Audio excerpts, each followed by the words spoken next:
Baik, bismillah, kita mulai dari yang pertama. Saya mohon izin, boleh saya hapus dulu yang ini? Ya, supaya mudah untuk menulisnya. Bismillah.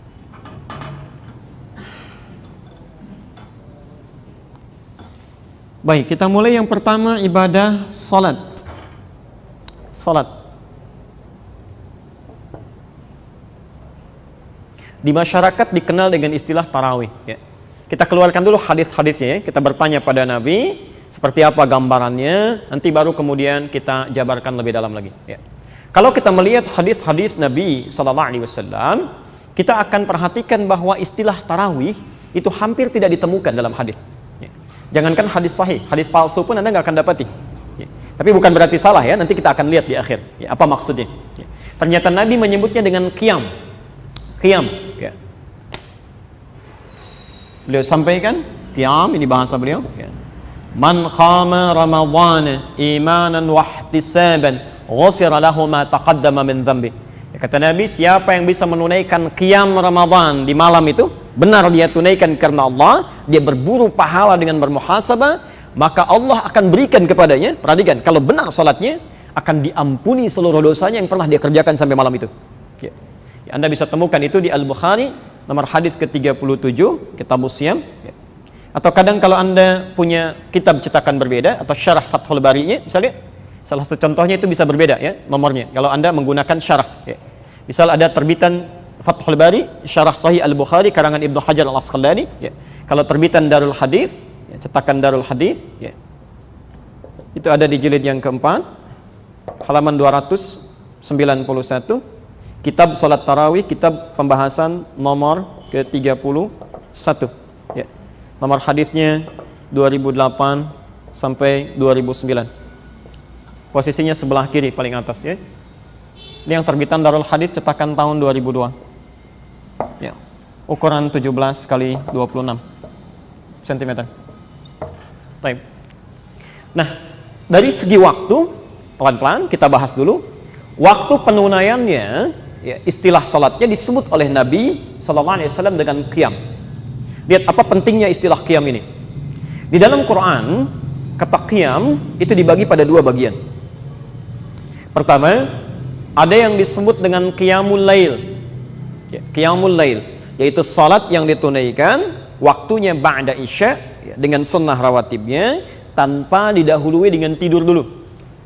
Jadi kalau Anda misalnya bangun di malam hari ingin menunaikan salat setelah isya tanpa didahului dengan tidur, ya, apakah langsung setelah isya atau malamnya, misal, ya, Anda pulang dari dinas atau ibu pulang dari satu tempat, ya, belum sempat tidur kemudian salat, itu salatnya disebut dengan qiyamul lail, ya. Dalilnya ada di Quran surah 73 ayat 1 sampai 20 Al-Muzammil. Disebut dengan qiyamul lail. Hati-hati, ya, seringkali ada di satu instansi tertentu, lembaga atau bahkan sekolah mengadakan acara mabit, malam bimbingan iman dan takwa, salah satu paketnya qiyamul lail, tapi pada tidur dulu. Nah, itu secara fikih kurang tepat, ya. Kalau qiyamul lail nggak tidur. Kalau tidur dulu kemudian malamnya bangun, itu disebut dengan tahajud istilah Qurannya. Tahajud. Ini yang kedua. Quran surah ke-17 Al-Isra ayat 79 sampai 81, ya. Wa minal laili fatahajjad bihi, tahajud. Baik. Fokus.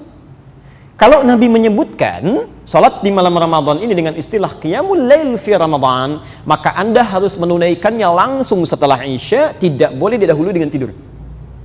Tapi kalau Nabi sebutkan tahajjud fi Ramadan, itu artinya kita harus tunaikan setelah tidur dulu, baru malamnya bangun. Tapi ketika Nabi menyebutkan dengan nama umumnya qiyam, mencakup dua hal ini yang di luar Ramadan, ya, maka itu dari sisi waktu ada kemudahan bagi kita untuk menunaikannya, ya. Di antum ingin kerjakan setelah Isya, setelah Isya langsung sholat tuh boleh, silahkan, gak ada masalah, ya. Tapi kalau sekiranya ada keinginan untuk istirahat dulu, malamnya bangun, ya, atau ada sementara yang mendapatkan kemacetan, pulang telat dari kantor, ingin istirahat dulu, malamnya baru sholat, sah, ya. Ingin ditunaikan di malam harinya. Waktunya membentang dari ba'da isya sampai menjelang fajar di sahar. Jelas di sini? Nah, jadi itu yang pertama, kenapa disebut dengan qiyam, untuk menunjukkan dari fleksibilitas penunaiannya, kemudahan waktunya. Baik. saya agak pelankan sedikit. Ya Rasulullah, kami sudah tahu insya Allah waktu penunaiannya, salatnya disebut dengan qiyam. Sekarang bagaimana cara kami menunaikannya? Ya, cara kami menunaikannya. Baik, Bapak dan Ibu, terkait dengan cara penunaian qiyam ini, maka ada dua topik bahasan yang harus kita ketahui dengan dalam. Satu, segi jumlah rakaatnya. Berapa rakaat kita tunaikan? Pelan-pelan. Saya izin hapus ini ya. Bismillah. Bahasan pertama dari sisi rakaatnya. Ya Rasulullah, bagaimana cara kami menunaikannya? Pertama, berapa rakaat kami tunaikan? Ya, kira-kira berapa rakaat? Jangan dikira-kira, kita tanya pada Nabi ya. Kalau dikira-kira nanti nggak nyampe itu. Tanyakan pada Nabi, berapa beliau kasih keterangan, itu yang coba kita pilih dan kita lakukan. Oke? Ya, baik, bahasan pertama tentang rakaat ini, saya turunkan dulu dalilnya. Dari situ baru kita coba pahami setiap keterangan-keterangannya. Ya. Satu, kaidah umumnya ada di hadis Muslim, nomor hadis 749, diriwayatkan oleh Abdullah bin Umar, ya, Ibnu Umar radhiyallahu anhuma. Baik. Kemudian standar rakaatnya kita temukan di Al-Bukhari salah satunya. Saya ingatkan sekali lagi ya, namanya bukan Bukhari. Ya. Kalau kita ingin menuliskan Bukhari, maka dalam ilmu hadis kaidahnya tambah al. Ya. Agak kurang tepat kalau Anda hanya menyebut Imam Bukhari. Ya. Karena nama aslinya, saya ingatkan kembali, nama asli beliau itu Muhammad. Ya. Punya bapak namanya Ismail, kakeknya Ibrahim, kakek buyutnya Al-Mughirah, yang buyutnya Al-Bardizbah, tinggal di kecamatan Ju'fah, Kabupaten Bukhara, Provinsi Khurasan, sekarang negaranya Uzbekistan. Nah, kalau ada non-Arab dia datang ke Arab, ingin belajar, maka biasanya umumnya dia datang memperkenalkan diri, itu dengan nama daerahnya. Nama asal, bukan nama diri, umumnya, walau tidak semuanya. Ya. Ingin menerangkan bahwa Islam sudah sampai ke tempat saya, ini buktinya saya masuk Islam. Oke? Nah, rumus cepatnya, Anda tambah al di depan nama daerahnya, lalu huruf terakhirnya ganti dengan i, harakat kasrah. Misal Bukhara, tambah al di depannya, al-Bukha, ujungnya jadikan i. Al-Bukhari, saya dari Bukhara. Jelas ya? Misal kita punya guru besar, namanya Syekh Nawawi dari Banten. Ya. Datang ke Mekah, jadi guru besar di sana, memperkenalkan dirinya. Ya. Ana Nawawi al-Bantani. Ahli hadis kontemporer sedunia, ya, sedunia ini. Dan pakarnya bukan pakar biasa, pakar sanad. Ya. Di gelarnya Musnid ad-Dunya. Ahli hadis yang hafal sanadnya sampai tersambung pada Nabi sedunia. Itu ternyata bukan orang Arab. Yang terakhir itu. Ya. Itu orang Padang. Orang Padang, orang Indonesia. Ya. Namanya Syekh Yasin. Syekh Yasin al-Padangi. Ya. Nanti ada Syekh Abdul Somad al-Palembangi. Ada Syekh Ahmad Khatib al-Minangkabawi. Ya. Ditambah al di depannya, ujungnya ganti dengan i.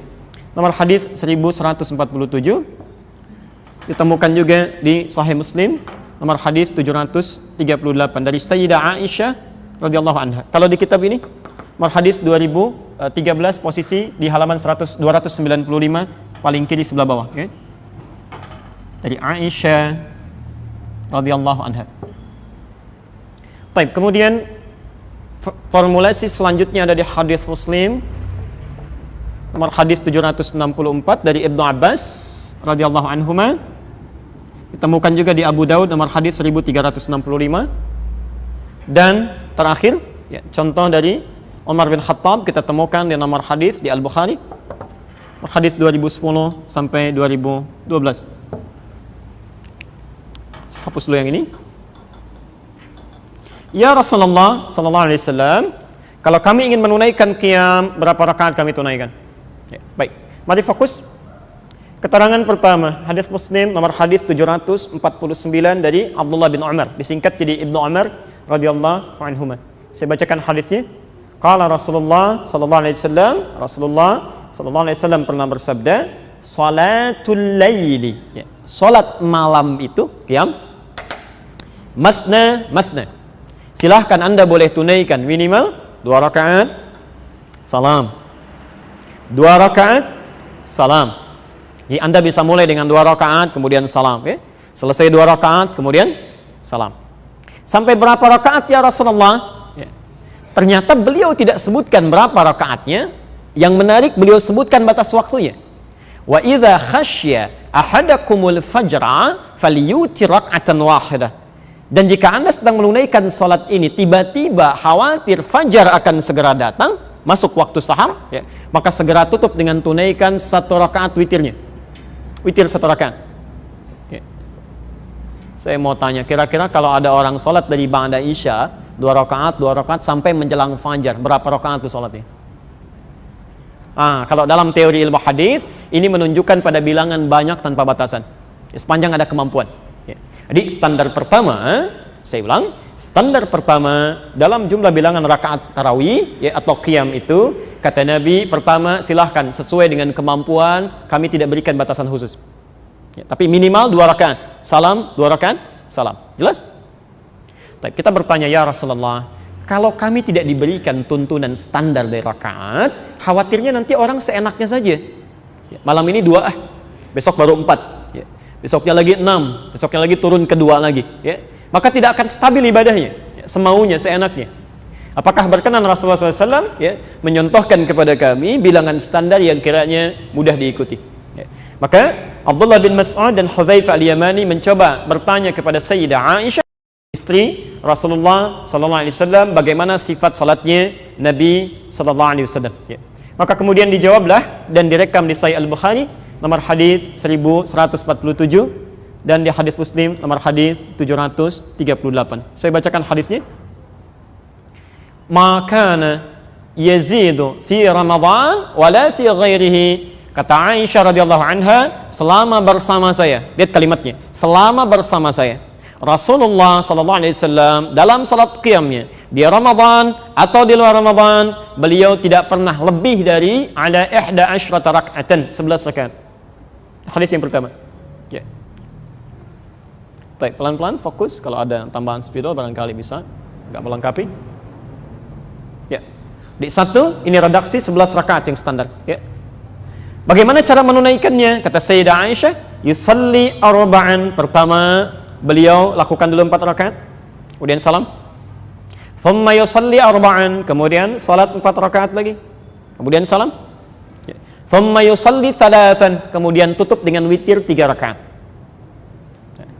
Jadi, jika Anda kemudian menemukan di sebagian tempat ada orang tertentu atau saudara kita menunaikan salat qiyamnya dengan 11 rakaat, urutan kemudian 4, kemudian 4, kemudian 3, itu benar. Ya, disandarkan pada hadis riwayat Aisyah radhiyallahu anha. Jelas sampai sini? Baik. Apakah kemudian harus 4-4-3 saja? Ternyata keterangan Ibnu Abbas, ya, hadis Muslim nomor hadis 764, menyampaikan saat Rasulullah sallallahu alaihi wasallam tinggal dengan bibinya Maimunah. Ya. Kan Rasulullah tidak setiap malam di rumah Aisyah, kan? Ya, kadang di tempat istri beliau yang lain, di Ummu Habibah, Ummu Kulthum, ada Maimunah, ada Zainab. Nah, saat menginap di rumah bibinya Ibnu Abbas, ya, kata Ibnu Abbas, saya bacakan hadisnya, kana salatun nabiyyi sallallahu alaihi wasallam, kami saksikan salatnya Nabi sallallahu alaihi wasallam 13 raka'atan, 13 rakaat. Masya Allah. Nanti kita lihat, ya. Dan ternyata 13 rakaat ini pun inti salatnya 11 juga. 11 juga. Ya. Di inti salatnya 11 rakaat, yang 2-nya itu dikenal dengan istilah khafifatain. Pelan, ya, nanti saya terangkan.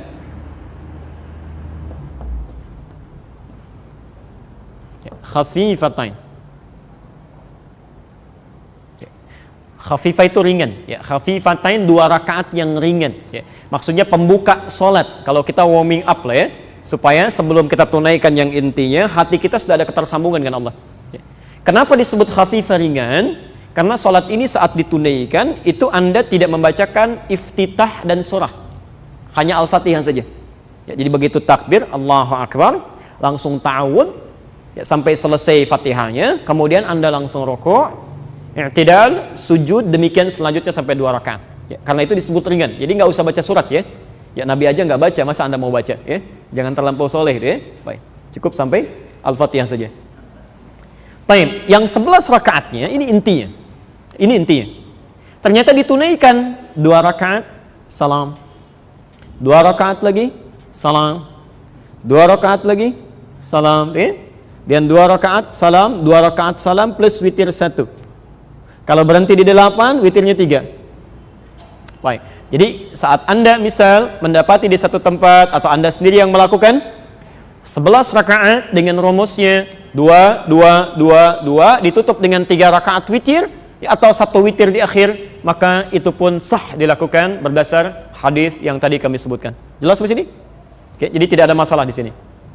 Baik. Yang selanjutnya, sekali. Bukankah Nabi terkadang salat dengan sahabat yang lain? Bahkan di Ramadan 3 malam beliau salatnya kan dengan sahabat lain ya. Beliau tunaikan di masjid, baru selebihnya dengan istri-istrinya atau di rumah beliau ya. Tapi keterangan Umar bin Khattab dikuatkan oleh Utsman bin Affan, bahkan nanti Ibnu Abbas juga meriwayatkan ini. Nabi pernah menunaikannya dan Umar kemudian menguatkan memilih dengan 20 rakaat plus 3 witir. Jadi ini 11, 13, ini 23. Ya, 23. 20 tarawihnya, witirnya 3. Masya Allah. Bahkan nanti ada yang sampai 36 ya. Ada yang sampai 40 Ubay bin Ka'ab ya. Dan jadi imam nanti di masa Umar bin Khattab ya. Tapi kalau rumusnya di atas 11, di atas 13, misal sampai 23, 36 dan selebihnya, maka rumusnya tidak menggunakan 4-4 tapi 2-2. 2 rakaat salam, 2 rakaat salam ya, sampai 10 kali, baru witirnya 3. Oke? Jadi di sini ada kemudahan bagi kita dalam menunaikan salat qiyam dalam bilangan ini. Silahkan Anda tunaikan semampu yang bisa kerjakan. Ini ada batasannya. Silahkan dipilih. Ya. Di Madinah misalnya, kalau Anda umrah sekarang, ikut tarawih di sana, itu dari sejak zaman Imam Malik sampai sekarang rata-rata 36 rakaat. Anda akan salat 36 rakaat, witirnya 3. Kalau Anda ke Mekah itu 23 rakaat. Ya, 20 qiyamnya, 3-nya witir. Lingkaran sekitarnya sebaliknya lagi 11 ya. Baik Syekh bin Baz memilih 11 ya. Kemudian ada yang 13 gak ada masalah ya. Bahkan ada yang sampai 40 ya. Jadi kalau kita masih mengacu pada dalil-dalil ini, silahkan ada yang bisa menjadi standar patokan untuk kita. Yang salah tetap satu golongan saja, yang tidak sholat ya. Jadi sepanjang masih ada yang sholat ya, kaidahnya ada di sini, maka tidak perlu kita berselisih pada sesuatu yang dituntun oleh Nabi. Jelas ya? Cuma nanti di akhir kita akan lihat, kalau Nabi menunaikan 11, bagaimana cara sholatnya? Ya kalau sekiranya ditunaikan 20, bagaimana cara sholatnya? Nanti di situ baru kita paham, oh ternyata kalau 11 begini maksudnya. Kalau 20 segini arahnya. Ya? Jelas ya? Baik. Sekarang bahasan keduanya. Bismillah.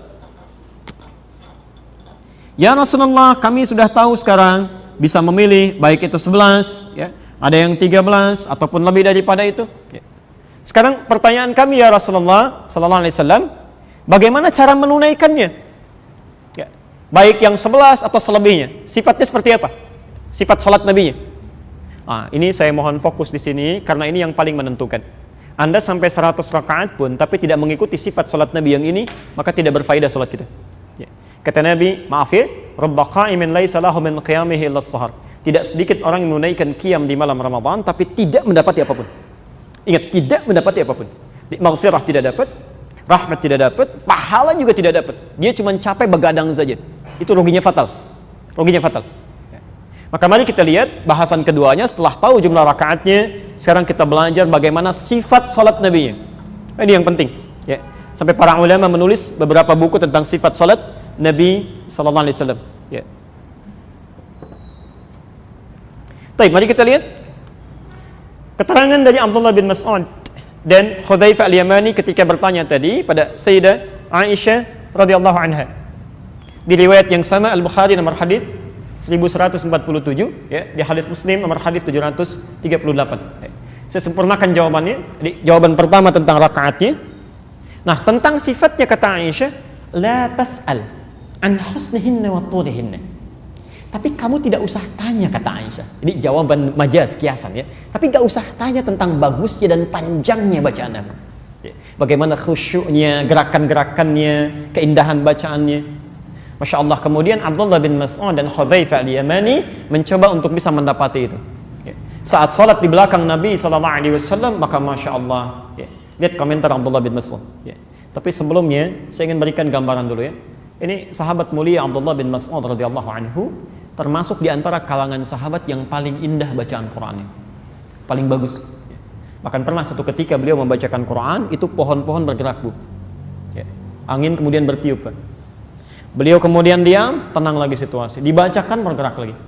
Ketika disampaikan pada Rasulullah SAW, lihat komentar Nabi. Kata Nabi, ketika engkau bacakan itu malaikat turun berebut untuk mendengarkan bacaan. Saking indahnya. Tapi ketika beliau sholat di belakang Nabi, perhatikan komentarnya. Kata beliau, tidak pernah saya mendengar satu bacaan seindah bacaan Nabi. Jadi kalau dibacakan, Masya Allah, ada ketenangan dalam jiwa. Dibacakan tentang surga, seakan-akan segera ingin masuk ke dalamnya. Dibacakan tentang neraka, bergetar, kita khawatir. Ya, kalaupun sekedar diperingati, itu bacaan Nabi.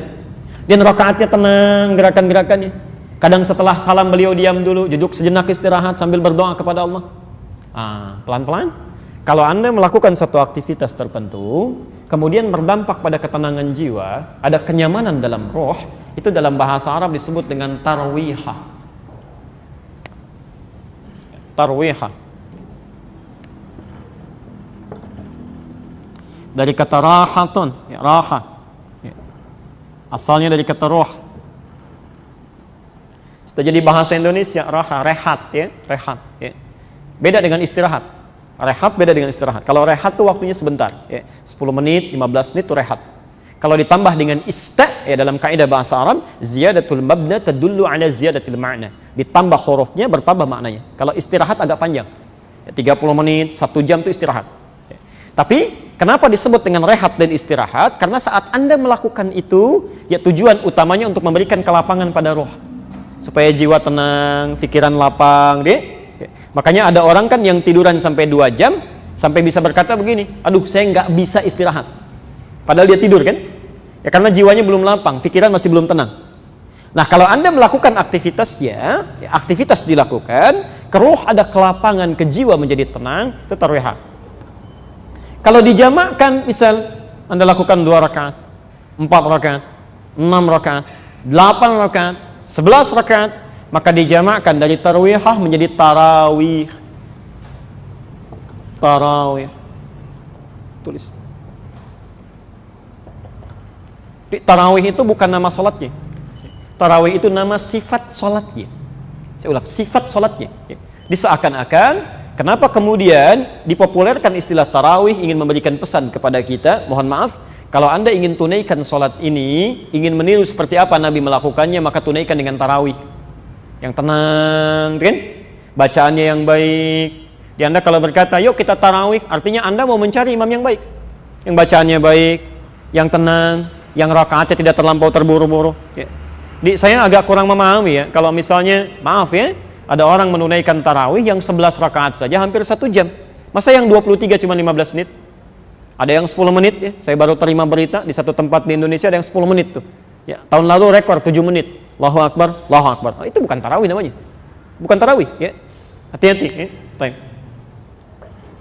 Kamis lalu sebelum Ramadan saya mengajar, ada seorang ibu mengatakan, bahkan di tempat saya Ustadz katanya imamnya sampai nggak nafas Al-Fatihahnya. Saya bilang bisa hidup tuh sampai nggak nafas ya. Masya Allah, dia saking cepatnya gitu. Ya. Itu bukan tarawih, bukan tarawih. Ya. Coba perbaiki ya.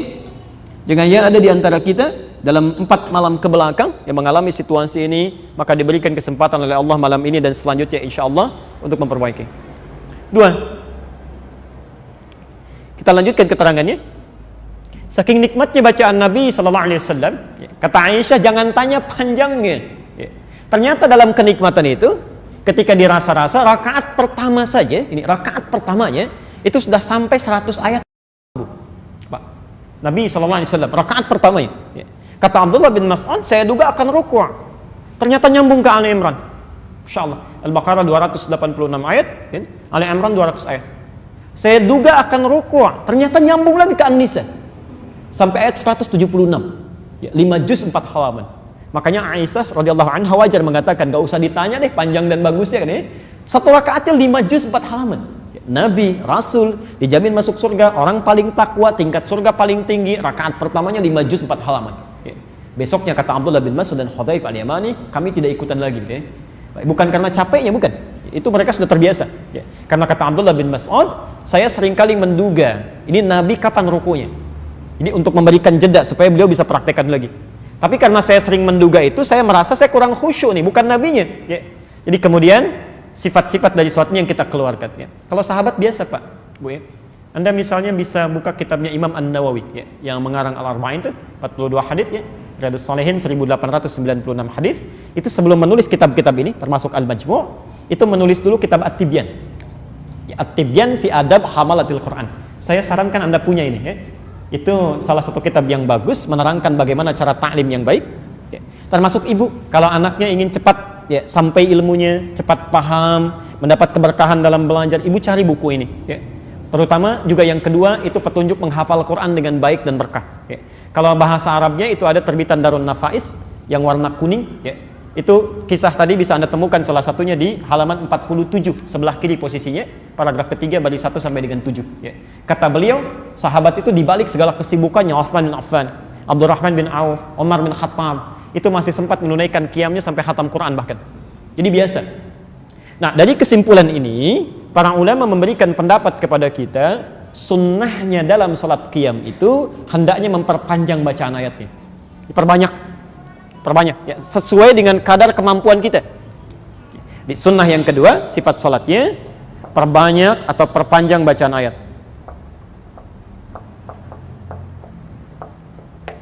Ya.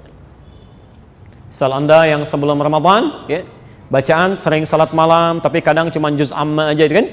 Kadang-kadang ada sementara orang yang paling amma, ya. Qul huwallah, qul a'udzu birabbil falaq, qul a'udzu birabbin nas, macam-macam. Nah, Ramadan tambah, Anda naikkan. Ya. Naik ke Al-Insyirah, Ad-Duha, Al-Ghasyiyah, supaya pahala kembali berlimpah, semakin banyak. Ya. Jadi kalau bisa setiap ada kebaikan ada buruk. Ya. Saya mau tanya begini, masih ingat bahasan kita dulu? Kalau kita baca Quran, satu hurufnya berapa pahalanya? 10. At-Tirmidzi nomor hadis 2910. Baik. Man qara'a harfan min kitabillah falahu asyru hasanat. Siapa yang bisa baca satu huruf saja dari Al-Quran, dia bisa mendapatkan 10 kebaikan setiap hurufnya. Anda bacakan alif, lam, mim, 3 huruf dapat 30 kebaikan. Itu di luar Ramadan. Saat Ramadan, ingat betul ya catatan ini, saat Ramadan, ketentuan ini tidak berlaku. Saya ulang, ketentuan ini tidak berlaku. Yang berlaku hadisnya hadis qudsi. Hadis qudsi, Allah langsung yang menyampaikan melalui lisan Nabi SAW. Ya. Terdapat di Al-Bukhari nomor hadis 1793, hadis Muslim nomor hadis 1151, di Ibnu Majah nomor hadis 1638. Saya bacakan hadisnya. Qala Allah Azza wa Jalla, kata Nabi sallallahu alaihi wasallam, ya Allah Subhanahu wa taala berfirman di hadis qudsi, saya langsung ke ujungnya, ke intinya. As-siyamu li wa ana ajzi bihi.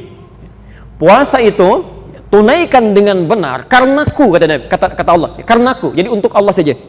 Jangan cuma formalitas ya. Yang lain puasa, Anda ikut puasa, yang penting tahan lapar, tahan haus, itu kurang tepat.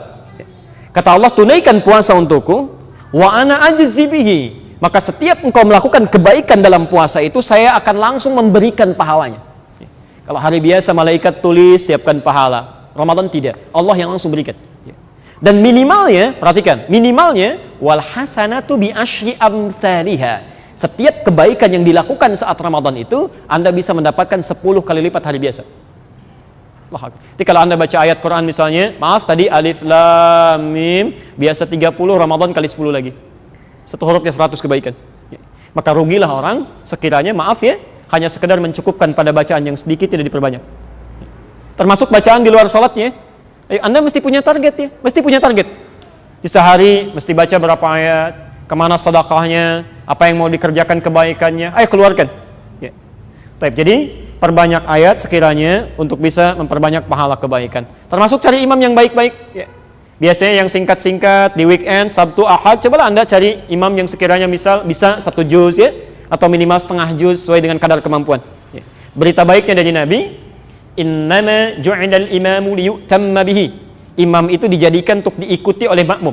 Fa qira'atul imam qira'atul makmum. Yang dibacakan oleh imam, makmum mendapati bagian dari bacaannya, termasuk pahalanya.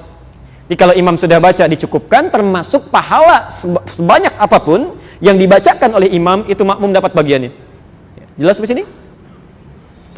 Saya akan masuk pada bagian yang terakhir dari amalan Nabi di waktu malam itu. Ini yang paling penting. sifatnya. Saya fokus sini, ya. Karena ini yang menentukan apakah dosa kita bisa berpeluang diampuni atau tidak. Ya. Demi Allah saya katakan, Anda jangan buang-buang peluang ini ya. Kalau kemarin belum maksimal, malam ini maksimalkan. Lihat sifat yang terakhir, yang ketiga. Kata Nabi, man qama ramadhana imanan wahtisaban. Imanan wahtisaban. Rumusnya sifat yang ketiga, lakukan karena Allah, karena iman. Ya. Hati-hati, kenapa dalam tarawih ini disebutkan ada imanan? Ya. Kata para ulama, karena sementara orang kadang-kadang menunaikan qiyam ini untuk formalitas saja. Yang penting sudah tarawih. Kok cepat? Yang penting tarawih daripada enggak. Itu capek itu. Buang-buang energi saja. Tapi yang menarik, wahtisaban. Dengan dia yang kedua, berusaha berburu pahala sebanyak-banyaknya, tapi dengan cara, ini dia, mengevaluasi dirinya, bermuhasabah. Nanti kita terangkan. Bermuhasabah. Ini saya kira jarang dilakukan ini ya. Jarang dilakukan. Baik, saya lambatkan sedikit. Kita lihat bagaimana caranya. Rumus dari Nabi, kalau Anda sedang menunaikan qiyam tarawih itu, maka di sela-selanya isi dengan ihtisab. Ihtisab. Ya, mencari pahala dengan cara mengurangi dosa. Bermuhasabah, evaluasi diri kita. Kira-kira sampai sholat itu, ya berapa banyak dosa pernah kita kerjakan sampai kita rukuk dan sujud itu. Caranya, misal saat Anda rukuk, apalagi sujud, ya, Anda kan bisa memilih di antara doa sujud itu, misal ada subhanakallahumma wa bihamdika Allahumma ighfirli. Maha suci Engkau ya Allah, hamba memujimu, ampuni hamba ya Allah, ampuni hamba dalam sujud ya, ampuni hamba ya Allah, Allahumma ighfirli. Tapi maaf, bukan cuma di lisan. Kalau di lisan nanti hambar cara Anda sholat. Begitu Anda mengucapkan Allahumma ighfirli, seketika coba diingat-ingat, hadirkan suasananya. Sebetulnya Anda pernah berbuat dosa apa dari balik sampai Anda sujud itu, sampai Anda meminta kepada Allah untuk diampuni. Coba ingat-ingat, ya. Hadirkan suasana itu. Misal, maaf, dosa sebagai pribadi dulu, dari ujung kepala sampai ujung kaki. Begitu Anda mengucapkan Allahumma ighfirli, coba ingat dosa mata ini, dosa mata. Ya. Jangan dari balik lah, dari tadi bangun saja sampai dengan sekarang, berapa mata pernah melakukan kesalahan? Salah lihat di TV kan, yang nggak boleh dilihat, dilihat. Di jalan kesini pun kadang-kadang masih salah lihat. Di handphone keliru lihat. Ya. Belum telinganya, belum lisan salah bicara, belum kaki salah melangkah. Maka bagaimana dari balik sampai dengan Anda hidup saat itu? Kemudian maaf, status di rumah tangga. Misal Anda sebagai anak, berapa kali pernah menyakiti orang tua? Ibu pernah menangis, ayah pernah kecewa. Barangkali ada sementara orang tua yang hatinya memang masih sakit, tapi terpaksa senyum. Ya, itu dibuka tuh di akhirat nanti itu. Ya, faman ya'mal mithqala dzarratin khairan yarah wa man ya'mal mithqala dzarratin syarran yarah. Ya. Coba ingat-ingat, ya. Ada dosa sebagai suami, sebagai seorang istri sebaliknya, berapa kali pernah saling mengecewakan, saling mengkhianati tanpa pernah disampaikan. Dosa sebagai orang tua pada anaknya, dosa sebagai tetangga, Anda berapa kali membicarakan tetangga saat malam-malam diskusi dengan pasangan hidup pada hal yang tidak menyenangkannya. Dosa sebagai pegawai, coba ingat, ya, itu akan dihisab. Nah, kalau Anda betul-betul mengatakannya dan melakukan itu dengan benar, Allahumma ighfirli, Anda coba ingat itu. Bahkan setiap Anda salam, Assalamualaikum, Assalamualaikum, Anda tenang, Anda ucapkan Allahumma innaka afuwwun tuhibbul afwa fa'fu anni. Ya Allah, Engkau yang Maha Pemaaf, Maha Pengampun dosa. Engkau mencintai orang-orang yang minta maaf ya Allah, memohon ampunan kepadamu. Ya Allah, ampuni hamba ya Allah, ampuni ya Allah. Jangan diwafatkan dalam keadaan masih ada dosa yang dibawa. Tadi saya sebutkan Imam At-Tirmidzi. Itu Imam At-Tirmidzi, nama aslinya Muhammad. Tinggal dari Tirmidzi, disebut At-Tirmidzi, lahir 209 Hijrah. Ini ulama besar, Pak, Ibu, ulama besar, hafal Quran, hafal hadis, banyak menulis kitab hadis, amalan luar biasa, tahajud tiap malam, puasa Masya Allah banyak ditunaikan. Tapi di akhir hidupnya itu masih sempat menangis sampai buta matanya. Tidak banyak orang tahu, itu buta matanya karena menangis. Ketika ditanya, ya Syekh Liba, kenapa? Kata Imam At-Tirmidzi, saya takut ketika diwafatkan oleh Allah belum cukup bekal saya untuk pulang. Anda bisa nggak bayangkan? Ada imam besar, hafal Quran, tahu banyak hadis, menulis kitab, banyak amalnya, masih sempat menangis di ujung hidupnya karena takut ketika meninggal dunia bekalnya kurang. Ya. Ada orang bukan imam besar, jadi makmum saja jarang tahajud tiap malam, belum hafal Quran, belum tahu hadis, merasa aman dengan hidupnya. Masih di ujung hidupnya masih karaokean juga, mau sampai kapan itu? Coba lihat kembali kepada Allah, coba lihat ukuran amalan kita. Ada seorang syekh, ini kisah nyata, ulama besar, jalan dengan muridnya. Nanti di amalan siang saya ingin terangkan ini, tapi khawatir waktunya tidak masuk. Ya. Begitu jalan di siang-siang, tiba-tiba melewati satu tempat, syekh ini tiba-tiba menangis dan pingsan seketika. Pingsan. Orang penasaran, ketika bangun dibangunkan oleh muridnya, ditanya, Syekh ma'asabah, apa yang menimpa anda? Perhatikan jawaban syekh ini. Wallahi demi Allah katanya, ketika saya menginjak tempat ini, saya teringat dulu saya pernah maksiat di tempat ini. Pernah salah saya.